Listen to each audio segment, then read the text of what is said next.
Hello and welcome to this next part of What Do I Know? Why the Cheshire East's investigations failed and be declared illegal and unlawful. This is ground 6, so once we've reached the end of ground 6, this is going to be the halfway point. And I'm not going to waste any time, and I'm going to cut to the chase. I'm going to take you to ground 6. I'm going to read straight from the report like I've done in all the previous videos. Ground 6. Deliberately failing to maintain the confidentiality of said investigation. 4 counts here. Confidentiality simply means that the identity and facts of the matter under investigation and the fact of and process of the investigation will be kept on a simple need-to-know basis.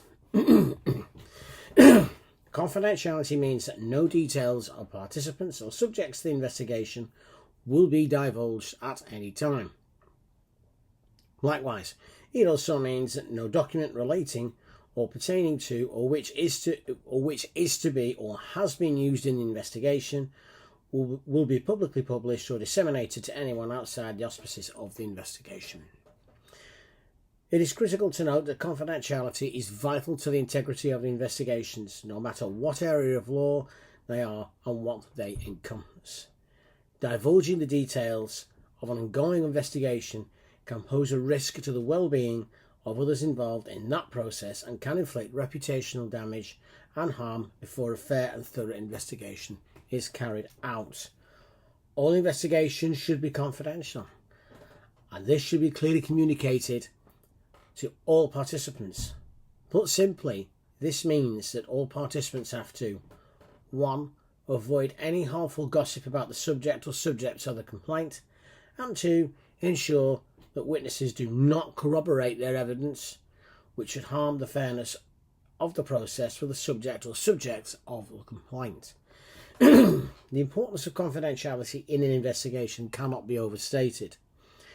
Confidentiality will protect the integrity of the investigation, protect the source, and contribute to a general understanding that, until any mutually agreed and accepted outcome is achieved, nothing will be made publicly available. Keeping information confidential within investigations will serve to build the confidence of those who are subject or are participants in investigation. There are 5 rules of confidentiality which have to be used in investigations at all times, and these are: 1. Ask for consent to share information. 2. Consider safeguarding when sharing information. 3. Be aware of the information you have and whether it is confidential. 4. Keep records whenever you share confidential information. And 5. Be up to date on the laws and rules surrounding confidentiality. The legal obligation for confidentiality is one of common law. For those of you who don't know what common law means, that's judge-made law, which means it will change as case law evolves. The so-called common law duty of confidentiality is complex. Essentially, it means that when someone shares personal information in confidence, it must not be disclosed without some form of legal authority or justification.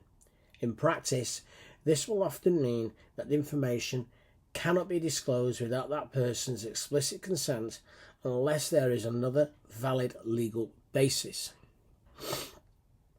Common law requires there to be a lawful basis for the use or disclosure of personal information that is held in confidence. For example, 1. Where the individual has capacity and has given valid informed consent. 2. Where disclosure is in the overriding public interest. And 3. Where there is a statutory basis or legal duty to disclose, i.e. by court order. I think you can see a little bit of overlap with modern day GDPR here as well, just a little bit.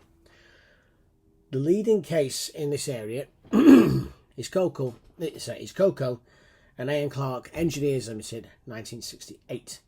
The judge in this case formulated what has become the accepted framework for an action for breach of confidence, setting out 3 elements that are required to succeed in an action under the common law duty of confidence.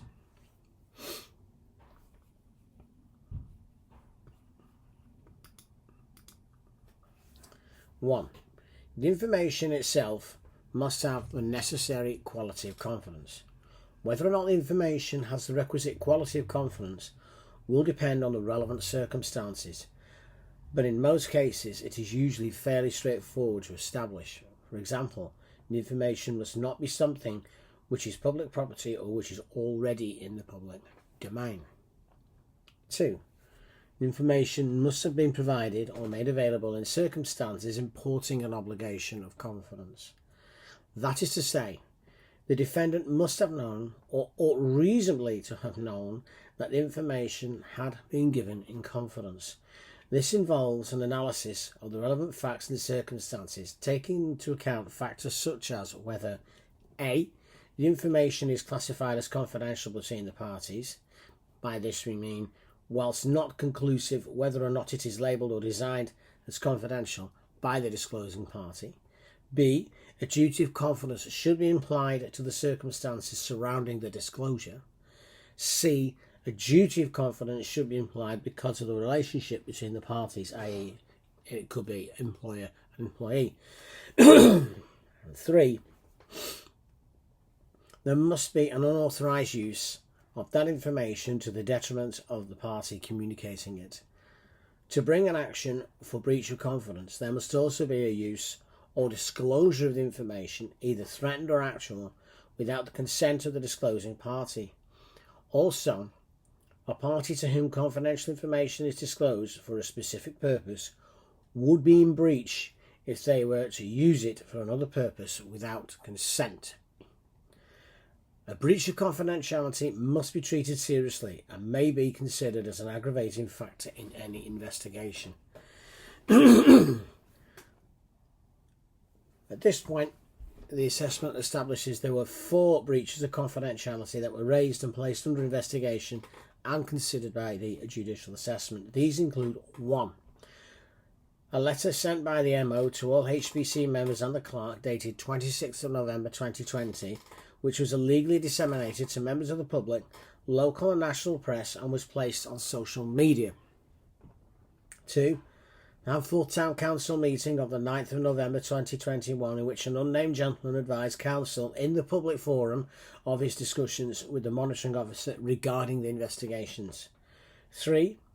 Public comments made by Peter Moore, that's the husband of Councillor Moore, he's now a member of Hanford Town Council, Clown Council, on a news article published on wilmso.co.uk on the 25th of November 2021.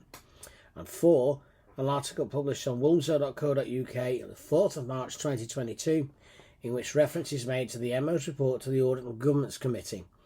This should not have been made public in this manner. Absolute confidentiality should have been observed at all times. Each of these 4 issues will now be dealt with under a separate heading in order to avoid confusion. All of these issues have undergone strict assessment to see if there's been a breach of confidentiality. Issue 1. This concerns a letter sent by the MO to all members of HPC and the clerk to HPC dated the 26th of November 2020.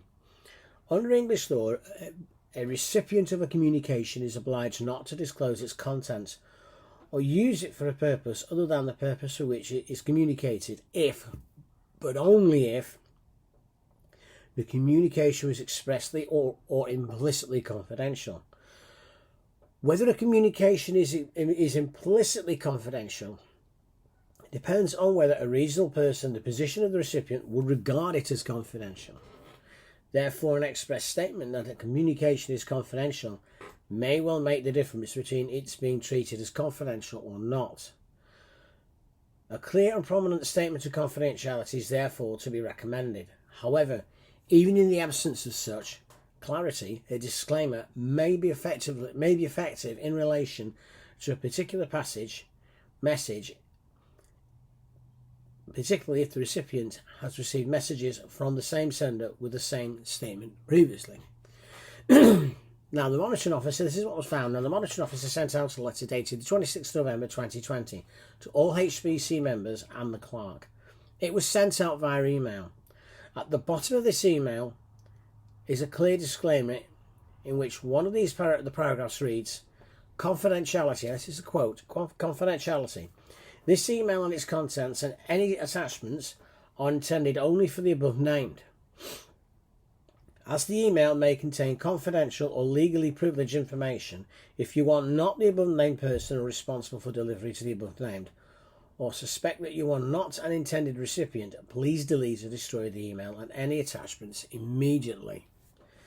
It is well known that the same disclaimer was on the bottom of the email to which the letter was attached, as sent to all members of HPC and the clerk. No sooner had this letter been sent, then it was publicly disseminated by Councillors Moore, Sampson and Smith, on the back of the claim that they had got permission from the MO. Not satisfied by this, and with deep suspicion, Councillor Brewerton emailed an inquiry to the MO on the 15th of January 2021. Now, this is when I was a councillor, and I did sound that. The MO refused to respond, and Councillor Brewerton was advised to write to the CEC leadership, noting his concern that the MO had refused to respond. On the 2nd of February 2021, Councillor Brewerton received a letter from Mr. Jamie Hollis, in which he stated that the letter of the 26th of November 2020 was not confidential, and that there is no issue with the letter being circulated further or posted on HPC's website. This quite clearly has been decided by the MO and not Mr. Hollis, and is in fact quite incorrect. The disclaimer above contains the line confidentiality. This email and its contents and any attachments are intended only for the above named. After applying the above test for confidentiality, the assessment deemed that the letter was and is confidential and should not have been circulated or published in the local and national media or even commented on therein. In allowing its publication, the MO has knowingly and recklessly permitted a breach of confidentiality. The MO had, and still has, a duty to keep and ensure that such documentation is kept confidential. There should not have been in any way permission given to disseminate it, as the MO's supposed investigation was just starting at this time. This served to undermine the investigation, as it would have meant that people not involved and who were outside the auspices of it were given the opportunity to invade the sanctity thereof. The assessment and the investigation conducted by BT, AB and BB established that there also appears to have been no meaningful investigation or action taken by the MO to stop this letter from being unlawfully disseminated, which caused serious consequences for certain individuals. This point will be discussed later. Issue 2.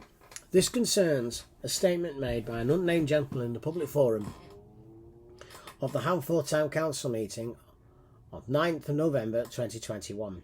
The statement was made in relation to agenda item 21.30.11, which was on the agenda for that night's meeting. The item stated, motion to discuss the recent correspondence from Avonshire regarding the settlement figure on a contract entered into by former Councillor Tolver in January 2021 in respect to the sum of £5,388, no pence, Inc. VAT, brackets, Councillor Moore, close brackets. Well, that motion actually is illegal for a number of reasons, and I'm just going to break in there. One, if you're going to include VAT, you've got to put VAT, the number, the figure of VAT, and the percentage rate.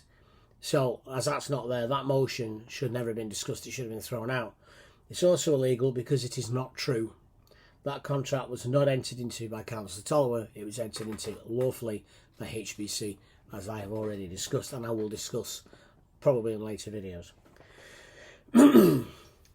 During the public forum in this meeting, a male who did not identify himself, which went against the grain of what had been happening in the meetings around that time, made the following statement to council. Quote, I advised at the last council meeting that no aspect of the Avonshire debacle was covered by the infamous monitoring officer's investigation. I subsequently confirmed this with the monitoring officer and asked for an update on the date for the hearing subcommittee meeting that was going to follow up the investigation report's actions. Exactly 1 week ago today, the monitoring officer advised me that the date for the hearing was definitely going to take place on the 11th of November 2021, and that no one other than the committee members were required to attend. They also advised that they would make sure that the subcommittee members are aware of the Evanshire issue as an important context for the investigation report. That was music to my ears, but not very long lasting, because today I saw on the Cheshire East website that the hearing meeting on the 11th has actually been cancelled. On further inquiry, it seems that the subcommittee members will still meet on the 11th, but not as a hearing, and it requires a hearing date before any of the investigators' report can be made public, as far as I understand. So does that mean that the Hadforth community is not going to find out anything about the ludicrously expensive barrister's report at 500 pages, which has taken a year to produce? Well, one, it didn't take a year to produce at all. It was produced rather quickly, actually, but it was delayed because we were legally fighting it, and that's why meetings got cancelled. There you go. The test for confidentiality was applied by the assessments investigations and the assessment itself. The following conclusions here were drawn. 1. The information about which the unnamed gentleman spoke did have the necessary quality of confidence. The information that was spoken about was not the public's property and was not already in the public domain. This is information regarding a confidential investigation which should have been kept on a need-to-know basis only. The MO clearly spoke to someone who was outside the auspices of the investigation and recklessly revealed confidential information. 2. The information must have been provided or made available in circumstances importing an obligation of confidence. Did the unnamed gentleman know or ought to have known that the information was given in confidence? The information was clearly classified, or it should have been so marked. The MO should have taken steps to ensure that this person did not divulge it at any time or in any place. Clearly, no such steps or precautions were taken as the information was released. A duty of confidence can be implied given the circumstances surrounding the disclosure, as the investigation was conducted by CEC in its MO. The assessment and our investigation also found that there was a prima facie duty of confidence due to the relationship involved, that being councillors to county council and the monitoring officer. No member of the public can see, read or be told of their contents under any circumstances. And 3. There has clearly in this case been an unauthorised use of the information to the detriment of the party communicating it. The MO, by communicating this information, has undermined the legal sanctity of the investigations. He has revealed that he has agreed to extend the scope of them without correct and proper notification. He has also revealed information to a member of the public who is outside the auspices of the investigation and who would not have at any time been included on the list of persons entitled Need to Know basis. The assessment found that it was clear from the negligent manner in which the monitoring officer gave confidential information to the unknown gentleman, and given the serious absence of communication with BT, AB and BB and other participants in the investigation, that the said reporting of communications with the MO by the unnamed gentleman was published to cause detriment to parties. Now we move on to the third issue. This relates to public comments made by Peter Moore, husband of Councillor Moore, who is now councillor in his own right. That's a joke. On a news article published on wilmslow.co.uk on the 25th of November 2021. The article in question is entitled Hadforth Councillor Urges Residents to Support Merger with Wilmslow and Chorley. This relates to comments made by a member of the public and which were published even after moderation by the author of the article, which contain reference to confidential information which should not be in possession of the said member of the public.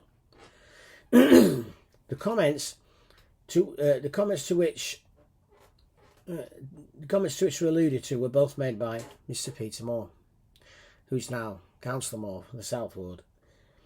He's cropped up before and he'll crop up again. The husband of Councillor Susan Moore, who's the current chair of Hadforth Clown Council, and they are as follows.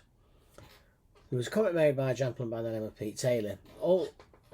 He replies to Pete Taylor. Pete Taylor, all 7 current councillors are unanimously opposed to the merger. Birkill, current ward councillor, and Brewerton are ex-councillors. Along with ex-councillor Tolver, Brian was not an ex-councillor at this time. They were the controlling group since the elections in May 2019. In their combined pre-election manifesto, Tover and Berkel made it quite clear they were in it for the long haul. Over the next 10 years or so, Hanford Council will receive approximately $2 million from developers of the Garden Village. This will be spent on infrastructure projects. Tover and Berkel outlined some of their ideas. All three have resigned thanks to the famous viral video and have lost power and control, have done a spiteful U-turn. Hanford Village stabbed in the back.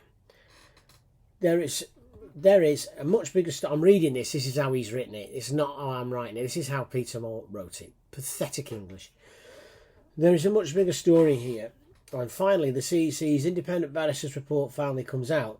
People will be able to decide what sort, and sort spelt S-O-U-G-H-T, not S-O-R-T, of man we have had as a mayor and still Hanford ward councillor. Only one ward councillor. Oh no, I forgot you got Julie, yeah, the one who does nothing. No, she gets skips. Yes, Barry Berkeley is one of the two ward... No, we've got two ward councillors, so he contradicts himself for Hanford and has been for some years.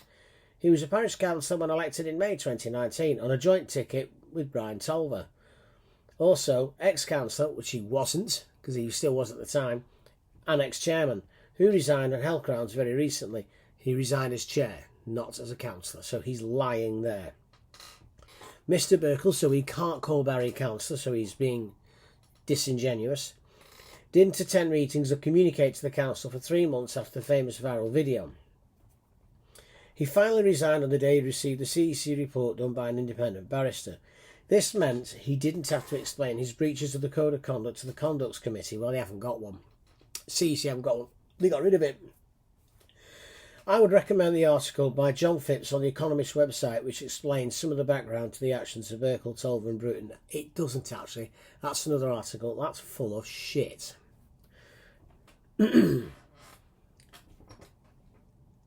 assessments and the investigations of BT, AB and BB found that Councillor Susan Moore, the wife of Peter Moore, was in possession of the said reports, albeit in draft format, and which were clearly marked as being confidential. Therefore, Mr. Moore has no entitlement, legally or otherwise, to know of, see, or comment on any of the contents in those reports. The fact that Peter Moore has made these comments is highly suggestive of and shows that there has been a very serious breach of confidentiality. Now, this is three High Court judges doing this now, not us. The test for confidentiality was applied to this issue, and the following conclusions reached: 1. Do the draft reports have the necessary quality of confidence? It was held by the assessment that they do so have the necessary quality of confidence, as firstly, the person responsible for the reports clearly marked them as being confidential, and the draft reports are not and never have been public property, and nor are they in the public domain, and nor they ever have been, or at least they shouldn't. 2.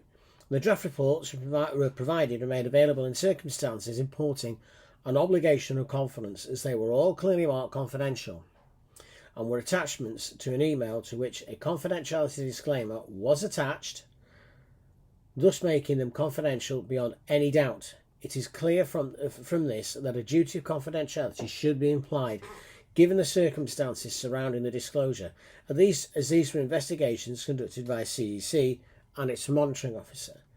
There is a duty of confidentiality due to the relationship involved, that being councillors to county council and monitoring officer, no member of the public can see, read, or be told of their contents under any circumstances. 3. There has clearly been an unauthorised use of this information to the detriment of AB, BT and BB by the party communicating. It is clear from Mr. Moore's comments that there has been a disclosure of information without consent. It has been hoped that the monitoring officer did not give consent for the contents of these reports, which are now legally disqualified, to be revealed. Also, these reports were disclosed to Councillor Sampson, Moore and John Smith, and there is a high degree of suspicion that one of them has disclosed confidential information for an ulterior purpose without consent, with that ulterior purpose being to induce publishing of further dishonesties and libelous statements against other parties. The assessment accepted evidence that the practice of crime invention and publication of dishonesties was commonplace was commonplace amongst Councillors Sampson, Moore and John Smith, as well as their associates. That's their findings on the basis of evidence. That's not me saying that. Let's get that straight. We now move on to issue 4. This relates to an article published on wilmso.co.uk on the 4th of March 2022, in which reference is made to the MO's report to the Audit and Governance Committee. This should not have been made public in this manner. Absolute confidentiality should have been observed. The article in question is entitled Findings of £85,000 Investigations into Conduct of 3 former Hanford councillors Revealed, and was published by Lisa Reeves on the 4th of March 2022. This article arose due to the publication under Part A by the Monitoring Officer of a report to accompany Agenda Item 9 of the agenda for the Audit and Governance Committee meeting, which took place on Thursday the 10th of March 2022. And just so you know, I will be doing a separate video in time about that particular meeting. Despite the fact that he changed names to letters, parties were still very much so identifiable. This should have been published under Part D owing to the very confidential nature of the information and personal details contained therein. These reports should have been kept confidential as they had not yet been subject to scrutiny or decision of the Audit and Governance Committee regarding publication. It cannot be understood why the Monitoring Officer chose to publish a report as he did. Both the assessment and the investigations of BT, AB and BB applied the test for confidentiality in this instance, and based on the evidence gathered and corroborated, we have reasoned as follows. 1. Do the draft reports have the necessary quality of confidence? It was held that they did so have the necessary quality of confidence, as firstly the person responsible for the reports clearly marked them as being confidential, and the draft reports are not and never have been public property, nor are they already in the public domain. And they're still not. It was found that the Monitoring Officer should not have published his report as he did, as it has allowed confidential information to leak into the public domain somewhat recklessly. 2.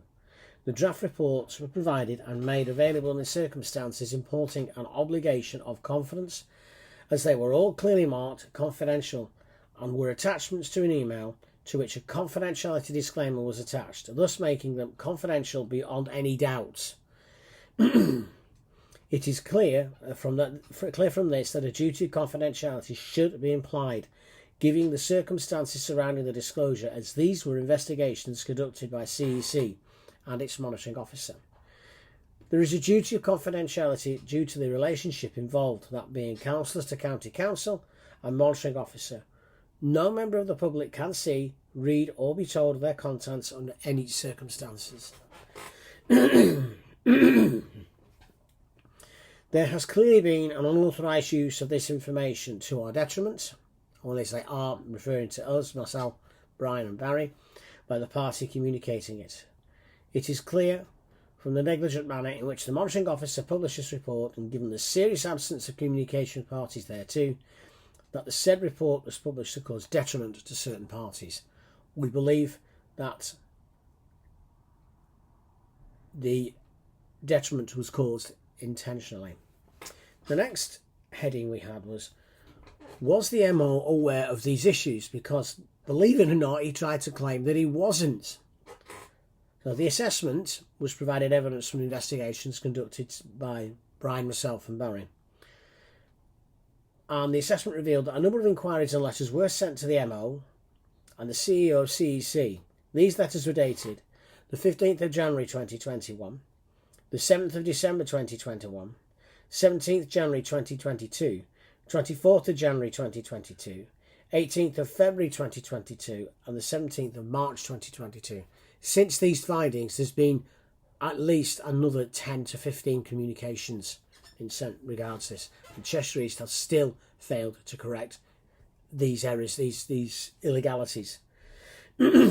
All letters were signed by BT, BB and AB. Excuse me. The assessment and the investigation of BT, BB and AB found that, in the majority of cases, the inquiries and the letters were not acknowledged or replied to. In many cases, ignorance was paid to them. Ignorance is no defence in law. It was also ascertained that no corrective measures were taken by the MO to remedy these issues, and none have been taken up to date, despite a change in personnel in the CEO's office and the monitoring officer's office. Now the impact statement. We're nearly there.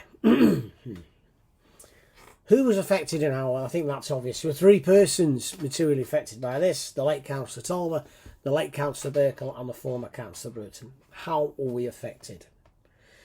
The effects on us all were quite serious. In all cases, such as being the MO's dramatic failure to keep and ensure that such information documentation was kept confidential, it has directly resulted in us being harassed, receiving nuisance phone calls, receiving nuisance emails, and being made subject to death threats, all of which were investigated by the police. We even experienced having police arrive unannounced at our doorsteps, advising us to keep safe as they believed we were in danger. As a direct result of the 4 issues above, we were left feeling very identifiable and openly vulnerable to attack. It has caused all of us, our families and friends, to feel unsafe. We have also suffered damaging and long-lasting effects to our good names as a result of this unacceptable series and chain of events. There has been suffered a serious case of psychological distress experienced due to the negligence of Cheshire East Council's monitoring officer, that being David Brown, and of course now the continuing negligence in the failure to recognise and remedy it. There has also now been a recorded case of post-traumatic stress disorder for which therapy and treatment is being undertaken. I can say now, regards to that case of PTSD, the therapy and treatment has been undertaken and is now complete, and that person has made 100% recovery, and I think that shows the strength, well, mentally, psychologically and physically, of that person, and I think they have done brilliantly well. There are those who know who that person is, and he's talking to you now. As a result of the leaks of confidential information, we were embarrassed and humiliated into defending ourselves even on the streets of our village. We even had to do that wherever we travelled. It made life extremely stressful. We had people we did not know trying to contact us to get information or our reaction, which we knew we couldn't give as we did not want to impede the investigation. We had to instruct a solicitor and barrister at great cost to ourselves. Simply put, we also knew that as a direct result of these leaks, we were just not going to get a fair hearing or fair investigation. Everything became maligned and tainted. These leaks meant there was nothing going in favour of the innocent, namely ourselves. My statement is concluded by me stating that we were also disappointed by Bevan Britton, who took little to no action to ensure that even the drafts marked confidential could not be discussed.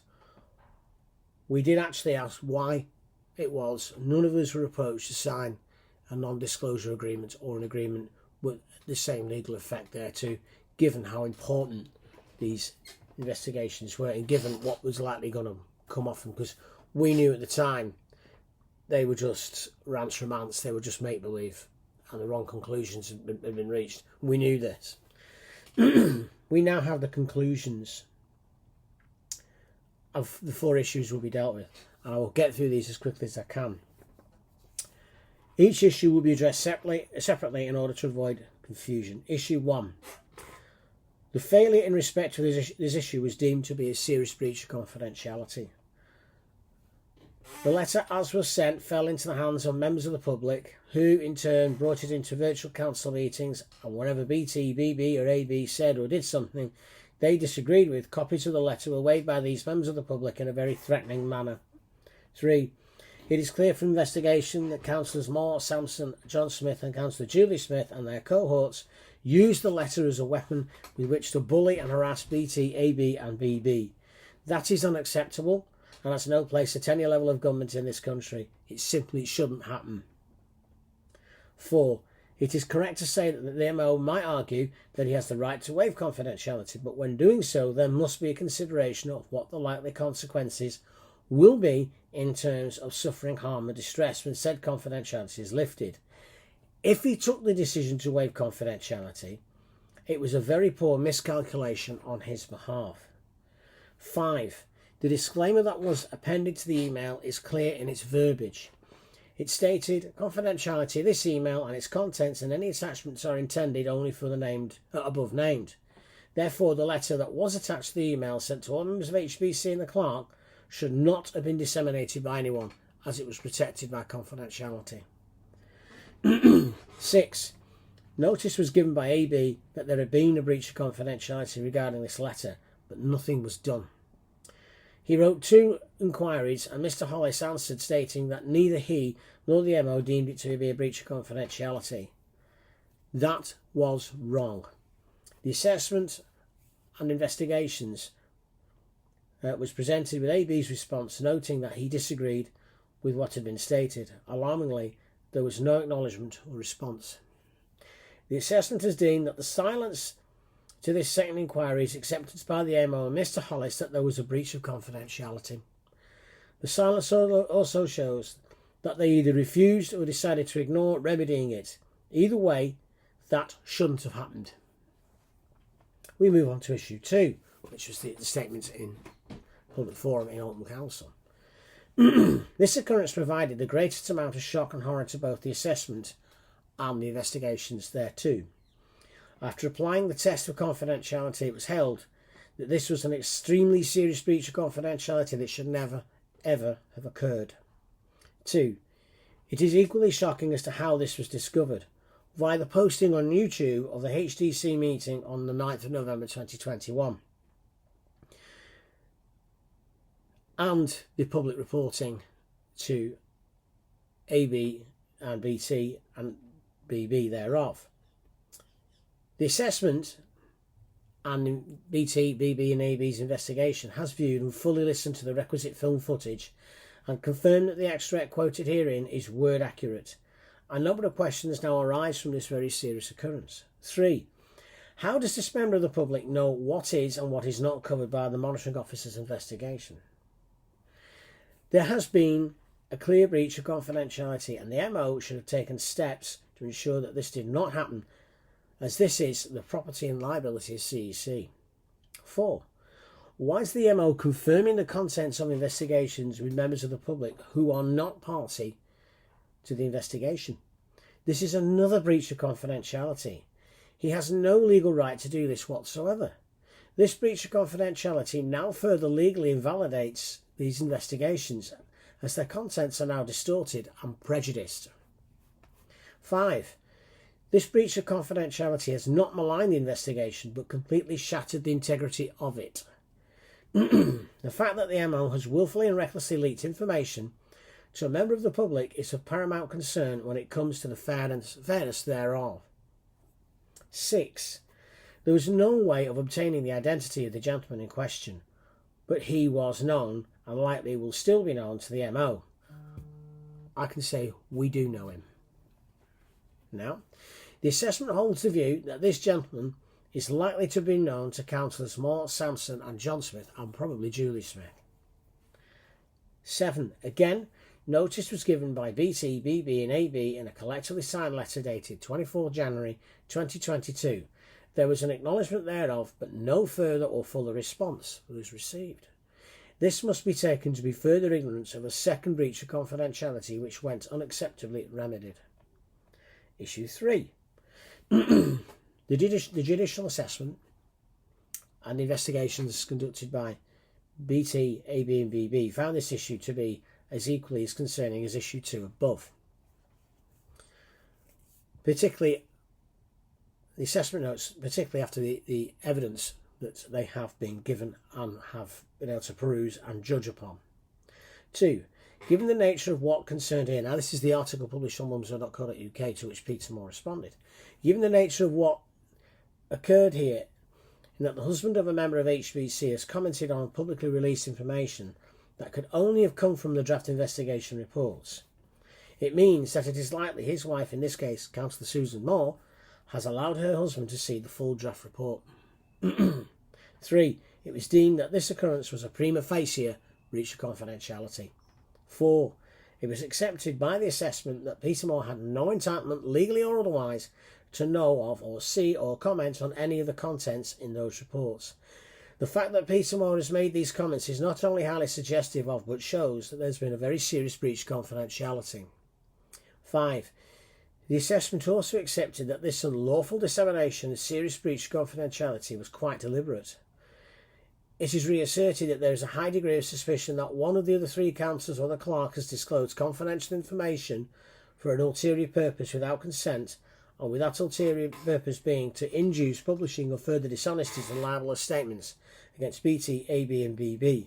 The assessment states here, we note that there has been previous episodes of such behaviour before. 6. The assessment on our own investigations noted that the MO, and when I say R, they're referring to mine, Barry and Brian's, noted that the MO and the CEO were made aware of the serious breach of confidentiality by a collective letter signed by BT, AB and BB dated the 7th of December 2021. There was an acknowledgement and a response. The response, however, showed a serious error by CEC in addressing this. The wrong policy for dealing with this complaint was used.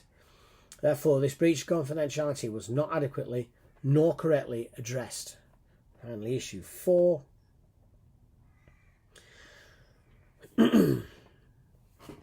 1. This issue was held to be another breach of confidentiality. 2. The assessment in our investigation has noted this is another concerning occurrence. 3. The view taken by the assessment on BT, AB and BB was that the MO thought that publication of this report, that BT, AB and BB would just walk away. That was never going to happen, as they have no intention of walking away until the heinous set of circumstances which have been perpetrated against them, without, it is believed, any good or sound reason, are properly, correctly and suitably addressed. Well, CC have been given chance after chance after chance, and they've literally just turned their heads, put their head in the sand like ostriches, those officers concerned at CEC. So here we are, finding out now. 4.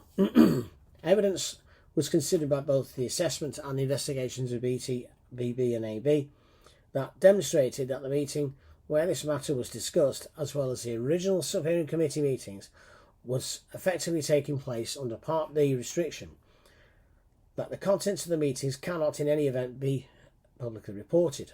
Under Part B restriction, the contents of the meetings are only privy to those councillors who are present at the meeting, with the monitoring officer bound by both professional practice and employment restrictions. Therefore, it was reviewed that the very fact that this was published in the manner it was constitutes both a deliberate and severe breach of Part B undertakings. Of course, this is the report, remember, in the other article published on mumsnow.co.uk. BT, BB and AB gave notification of this occurrence by letter dated 22nd March 2022, which was collectively signed. Of concern, there was no acknowledgement and no full or acceptable response received. Therefore, this matter also went unresolved and seemingly was met with ignorance. Before final conclusion to this ground is noted, there was a very salient point that was accepted by the assessment, as noted in the investigations BT, AB and BB. That point was put forward by AB from his background as a professional investigator, and we hold it with very high credibility and has high credibility. Of further significance is the damage which such a breach of confidentiality would cause to investigation reports which are subject to confidentiality. Investigative reports, even drafts such as these, should always be made subject to either a non-disclosure agreement or a confidentiality agreement. And to our absolute shock and disbelief, the monitoring officer and Bevan Britton completely and recklessly neglected to impose this requirement. It is a fundamental principle which is always embraced at the completion of any investigation, and it is. Why did the monitoring officer and Bevan Britton miss this and commit a major failing in protecting the integrity of the investigations, which the monitoring officer himself had requested and used council funds to pay for. It was found that on the balance of probabilities, there have been 4 serious breaches of confidentiality, the responsibility for which rests squarely on the shoulders of the MO. The test for confidentiality had shown that there had been breaches in all 4 situations. As a direct result of those breaches of confidentiality, there has been irreparable damage to the integrity and credibility of the investigation. The assessment therefore concluded and held that the investigation cannot, on this basis, lawfully stand. That's the end of ground 6. It's been a long ground. I'm not going to keep you anymore. I'm just going to say, ponder your thoughts on that one. Thanks now.